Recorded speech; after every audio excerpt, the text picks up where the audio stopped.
Hey guys, good morning. It's Ariante, and if you're watching this video, please remember to like and subscribe to my channel. Today I wanted to talk with you guys about the judge and a victim. And I wanted to make this video because in ancient Toltec wisdom, they teach you that inside all of us, there is a judge and there is a victim. Now, I learned that in radical self-love, we have to understand that no part of ourself should be hated and only understood.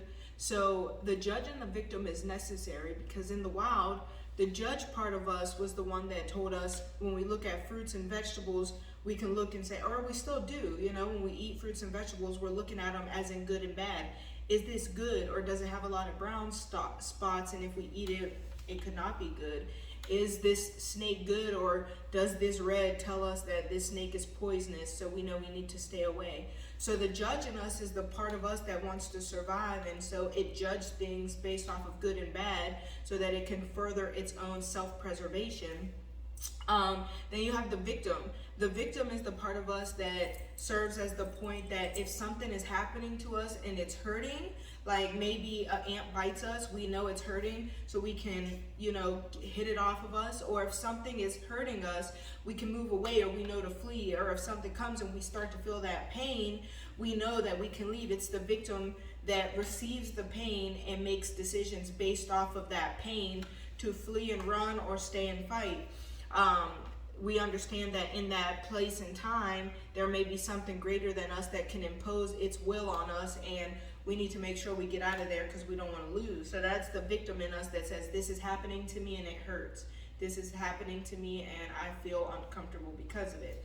So the reason I want to make this video is because we all have a judge and a victim in all of us, but since we are in the age of technology and we are moving forward so fast, the basis of survival that we used then is now used in a whole different way. So we have the judge that we use to judge everyone around us and to judge ourselves. And a lot of the time, our judge is running rampant and is overused, and so we are using our judge to judge other people based off of if they do what we want or if they don't do what we want, if they're acceptable to us, not acceptable, beautiful or not beautiful. And the only issue with that is the same judge you use for everyone else is the same judge you use for yourself. So everyone around you that you're judging, oh, he's ugly, she's ugly, he's pretty, she's pretty, or whatever you feel towards other people is the same judge you use towards you. And the same as the victim. When you're the victim and the judge, when you make judgments of other people and you make judgments of yourself, the victim is the one that accepts that judgment and says, oh, I'm not worthy, oh, I'm not lovable, oh, you're doing this to me and it hurts and you keep doing this to me. The only thing that is wrong with this whole judge and victim basis that we have inside of ourselves is that when we live our lives like that, we're not living in our true nature of understanding and growth and vulnerability and trying.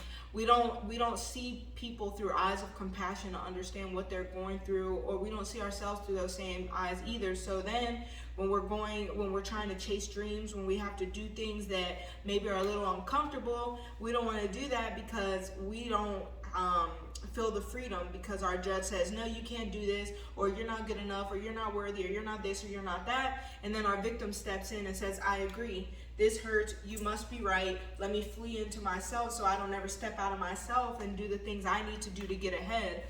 And so anytime I see somebody, or I have people around me that judge very harshly of other people, I can look at them with eyes of compassion to understand that just the same way they judge other people and they put themselves on this pedestal is the same way they're judging themselves.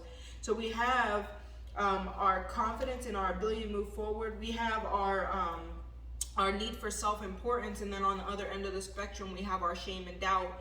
And we live both of those spectrums. So if we could find that equanimity in the middle to not be the judge and not be the victim, but more so just be the person of understanding that sometimes I am higher than myself, sometimes I am lower than myself, but at all times I'm trying my best. We can also look at other people with the eyes that they are trying their best too.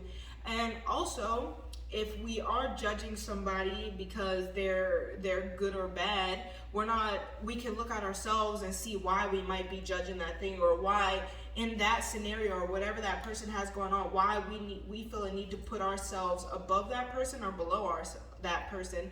Because the judge doesn't always place us on top. The judge can place us on the bottom too. Like, this person is beautiful and why ain't I like this? And now we're judging ourselves, and then our victim comes in and agrees with what the judge is saying. So I wanted to make this video because we have to gain control of our judge and control of our victim. And the only way to truly do that is to gain that understanding that everybody is trying their best, just like we're trying our best. And when we can look at the world through that human experience, that we're all just people just trying, we can get out of that survival mode of life. We're trying to survive so much that we're placing ourselves on pedestals and placing ourselves on the ground. And that dynamic, that extreme dynamic, it inhibits us from not only connecting to other people, but also pushing forward in ourselves to become greater and greater every day. If we can just move as the person that's trying their best, we feel no need to compare and contrast ourselves to other people, because we're just trying our best to be the best that we can be. And when we fall below ourselves, we're not going to jump in as the judge and say, you're horrible, you do this, you do that. And then now we're giving up, or we're accepting that we're not worthy of love, or we're feeling self-hatred, or we quit things, or we don't push through like we should. The judge and the victim is necessary. So we want to honor the judge and victim in ourselves and understand that everyone else has a judge and victim inside themselves too. And we can carry everyone with compassion, as well as we carry ourselves with compassion, that sometimes we're overly harsh and sometimes we're just that victim just taking punishment. But remember that if you are that victim, the victim mentality is only there to show us that this thing is happening to us and it hurts, so we need to move around, not so that we can continue to stay there and take that mistreatment and keep crying about it and crying about how we can't get ahead, or we can't get here, we can't get there because this person is doing this to us. We need to move around and find other ways to become greater.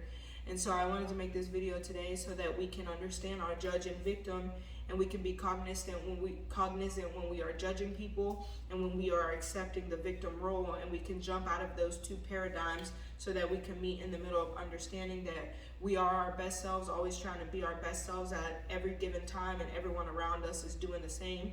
And if someone continues to hurt us while they're trying to be their best selves because they're on a false sense of identity, we can move around, not judge them, not sit there and battle back and forth with them, but just move around to find more people that are healthy and that are more emotionally stable and can control their judge and their victim mentality, so that we can stop attracting those extreme judges and extreme victims, and we can meet in the middle with people that are just trying their best every day.